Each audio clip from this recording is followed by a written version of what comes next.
इसमें इनको मैं धन्यवाद देता हूं। तो शिव जी बहुत बड़े विद्वान महान भगवान के रूप है। पार्वती जी हमेशा उनको कहती है हे भगवान, और प्रश्न पूछती है, आध्यात्मिक प्रश्न, ये रे गेरे नत्थो खेरे वगैरह प्रश्न नहीं, आध्यात्मिक। आजकल की कोई बिरले लेडीज होगी जो आध्यात्मिक प्रश्न पूछे, वो यही पूछती है आज कितने रुपया लाए हो कमाई के, वो का यही प्रश्न रहता है। लेकिन नहीं, शिव जी श्री पार्वती जी पूछ रही हैं कि गुरु में कौन कौन लक्षण होना चाहिए। बड़ी महत्वपूर्ण बात है। तो शिव जी कहते हैं गुरुओं निर्मला, स्कंद पुराण का श्लोक है। क्या है ये? ध्यान दो इधर, अलग बिलग मत देखना, ध्यान सबका मेरी ओर हो, मेरा ध्यान सबकी ओर हो। मैं भी अलग बिलग नहीं देखूंगा, जहां अलग बिलग देखूंगा दिमाग कट जाएगा। ऐसे ही दिमाग थोड़ा ही है, कम ही है, ये तो इज्जत बची हुई है, दिमाग उमाग नहीं है हमारे पास। नहीं, ऐसा नहीं, तुम्हारे पास भी ज्यादा नहीं है। तुम ये मत सोचना हम बहुत दिमाग वाले हैं थोड़ा थोड़ा दिमाग इसलिए एकाग्रता, कंसंट्रेट से आपकी संपूर्ण बुद्धि एक ही पॉइंट पर निशाना मारती है, तब सफलता मिलती है। वैज्ञानिक क्यों वैज्ञानिक बनता है? क्योंकि अपने आप को कंसंट्रेट करना जानता है। जिसमें कंसंट्रेट होने की कला है, 1 मिनट में मन को एकाग्र करना, वो विद्यार्थी विद्याध्ययन में सफल होता है, बिजनेसमैन बिजनेस में टॉप करता है, वो साधु अपने साधना तपस्या में सफल होता है, वक्ता वक्तव्य में सफल होता है। जिस कार्य को कर रहे हो उसमें तुम्हारा तन तो लगा हुआ है, मन भी लग जाना चाहिए। पूरा तन मन एक ही हो रहा है, हंस कबीर का है। तन मन एक ही हो रहा है, हंस कबीर का है। तन अंते मन अंते, तो कंस कबीर का है, फिर कंस हो गया, हंस नहीं कंस। इसलिए तन मन को एक करो। तन थीर मन थीर बचन थीर, सूरत निरत थिर होए, कहें कबीर वह पलक ही कलब बराबर होए। कबीर साहब कहते हैं एक पलक की जिंदगी, एक क्षण की जिंदगी, छोटी सी जिंदगी, अगर तन मन वचन नियंत्रित है, संयमित है, पवित्र है, एकाग्र है, लक्ष्य में डूबा हुआ है, तो एक क्षण की जिंदगी भी कल्पों के समान है। कल्पों जिंदगी जियो तो भी उसका कोई अर्थ नहीं। 4 अरब 32 करोड़ वर्ष का एक कल्प होता है। इतना लंबा जीवन जी लो तो भी कोई अर्थ नहीं। कबीर कहते हैं थोड़ा जियो लेकिन बेस्ट क्वालिटी का जियो, उसमें क्वालिटी होनी चाहिए। लेकिन ज्यादा भी जियो तो भी बेस्ट क्वालिटी रखो। 100 साल जियो, 150 साल जियो, 500 साल जियो। अब तो लोग 50 साल की उम्र में पहुंचते पहुंचते 50% तो मृत्यु को प्राप्त हो जाते हैं। 70 साल की उम्र में तो 70% लोगों का सफाया हो जाता है। कोई मुश्किल है जो 100 साल में पहुंचता हो। हमारे गुरुदेव के सभी गुरु भाई सब मृत्यु को प्राप्त हो गए। गुरुदेव 100 साल की रनिंग में। कल कोई भक्त कह रहा था कि पहले से सेहत कुछ अच्छी दिख रही, बात क्या है?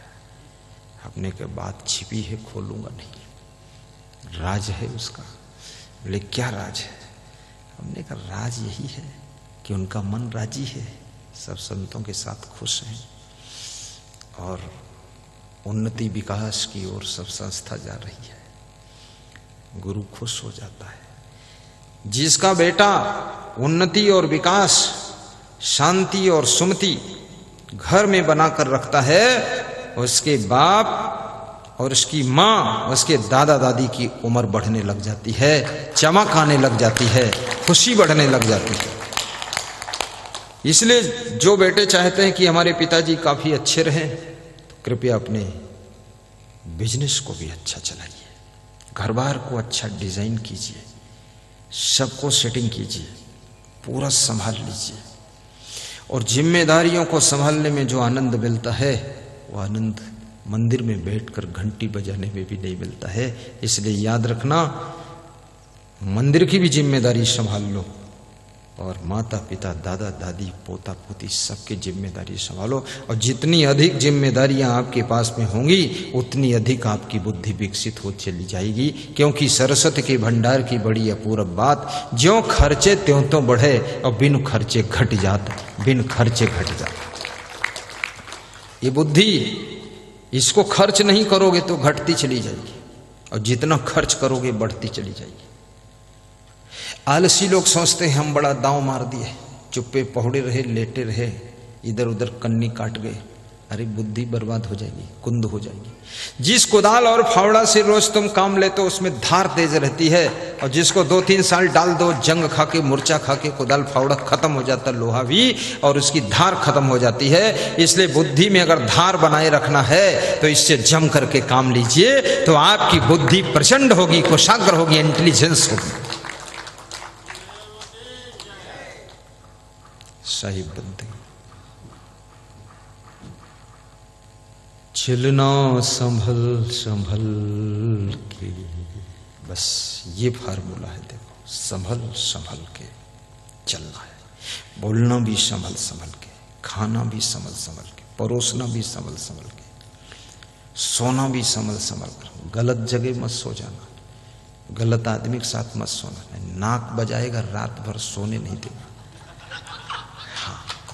कितने लोग सोते समय ऐसी नाक बजाते हैं, लगता है ये स्कूटर स्टार्ट किया।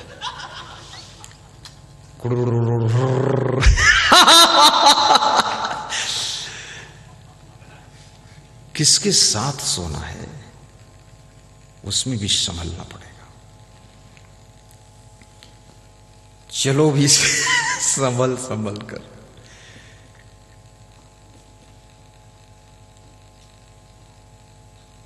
हर कार्य में संभलने की आवश्यकता है।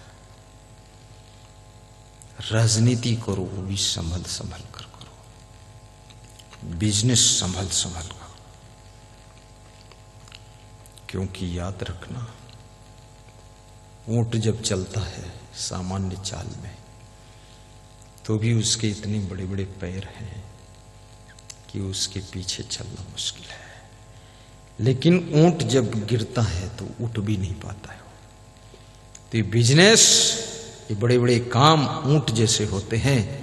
अगर संभल संभल कर चलोगे तो ऊंट बहुत जल्दी रास्ता को क्रॉस कर जाएगा, मंजिल आ जाएगी।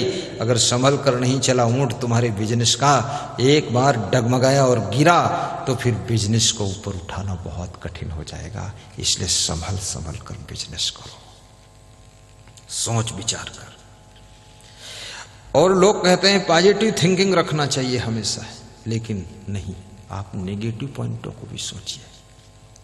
नेगेटिव पॉइंटों को जो सोचता है और नेगेटिव को जो सॉल्यूशन ढूंढकर पहले से रेडीमेड रखता है, नेगेटिव पॉइंटों पर भी विचार करो कि और नेगेटिव क्या क्या हो सकता है इसमें। पॉजिटिव भी सोच लो, नेगेटिव भी सोच लो। और कोई भी कार्य करो, टेंशन मत लो, क्योंकि टेंशन लेने से तुम बीमार हो जाओगे। और ऐसी मजबूत परमानेंट बीमारियां आपके शरीर में घर बनाएंगी, जैसे शुगर, जैसे बीपी हाई, जैसे हार्ट अटैक। ये खतरनाक बीमारियां हैं। किडनी डैमेज हो गई, लीवर डैमेज हो गया। जो लोग हंसते नहीं हैं उनका शरीर स्वस्थ रहता नहीं है। और हंसना फ्री में होता है, हंसने से स्वास्थ्य पर बहुत अच्छा असर पड़ता है। इसलिए 24 घंटे में 10-5 बार तो हंस ही दिया करो। और हंसते वही नहीं हैं जो बहुत गलत गलत जगह पर फंसते हैं। जो बहुत गलत गलत फंसते हैं वही कभी नहीं हंसते हैं, जो कम फंसते हैं वो कम हंसते हैं, जो कहीं नहीं फंसते वो हमेशा हंसते हैं। फंसो मत, नशा व्यसन में भी मत फंसो, बुराइयों में मत फंसो, काम क्रोध लोभ मोह ईर्ष्या द्वेष आलस्य में मत फंसो। अगर इनमें फंसोगे नहीं, ये बच्चे क्यों हंसते रहते हैं? इनको क्या कोई लड्डू मिला है कि बच्चों को कोई कुछ पता है? सिर्फ और सिर्फ इनका मानसिक जो है मन बुराइयों से उन्मुक्त है, इसलिए जहां खड़े होते हैं वहां ही करते रहते हैं। और जितने जवान लोग उनको रपटाते हैं पीछे से कि इतना पीटूंगा, ही करते डिस्टर्ब करते।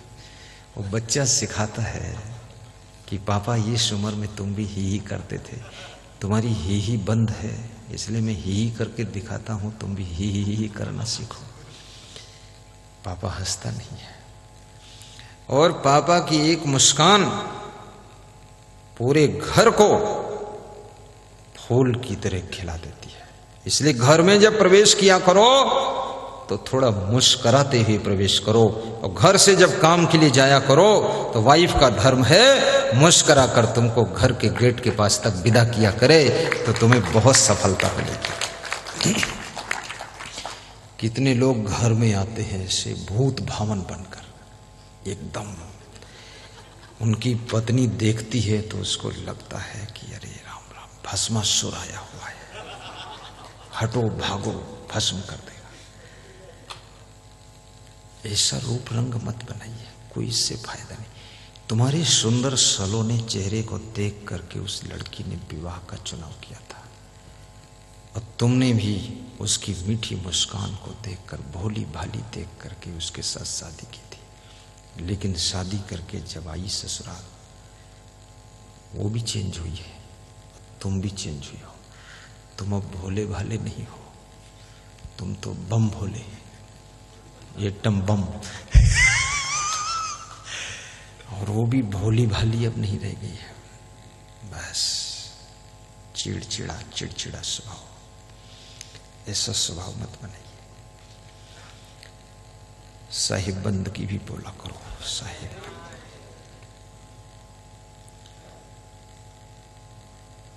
गुरु निर्मला, गुरु निर्मल होना चाहिए, शांता, और शांत मतलब प्रसन्न चित्त होना चाहिए।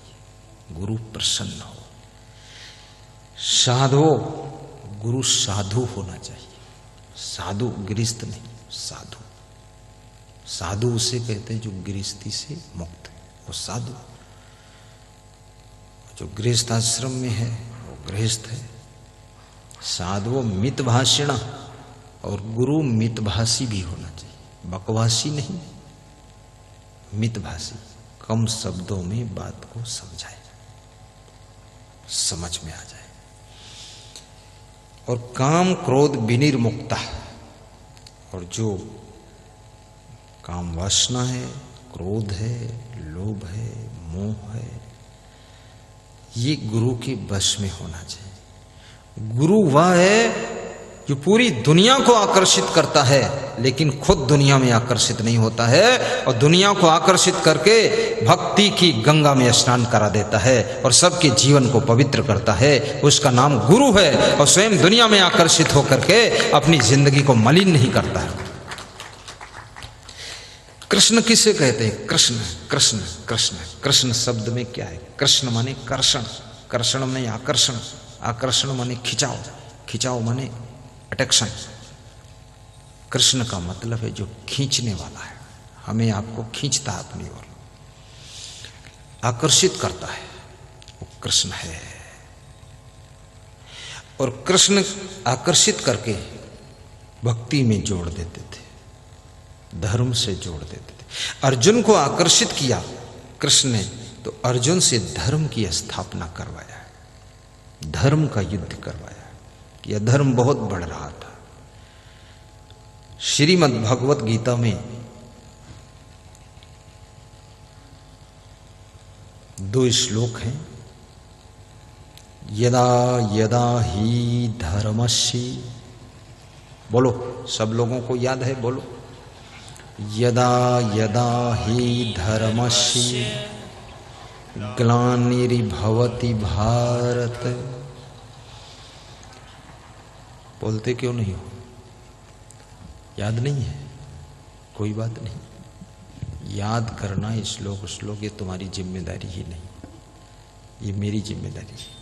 इसलिए हमारी सेवा आप करते हैं कि तुम फ्री रहो, हम तुम्हारे लिए खेती कर लेंगे, बिजनेस कर लेंगे, नौकरी कर लेंगे, थोड़ा थोड़ा पैसा दे देंगे, लेकिन तुम याद करो, इसको सुनाया करो याद कर करके।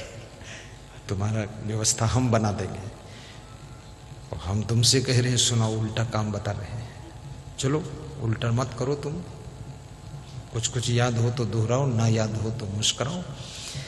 मूर्ख भी अगर सभा में बैठ करके मुस्कुरा कर सत्संग सुनता रहे तो लोगों को विश्वास होता है ये बड़ा ज्ञानी होगा। धोखा खा जाते लोग।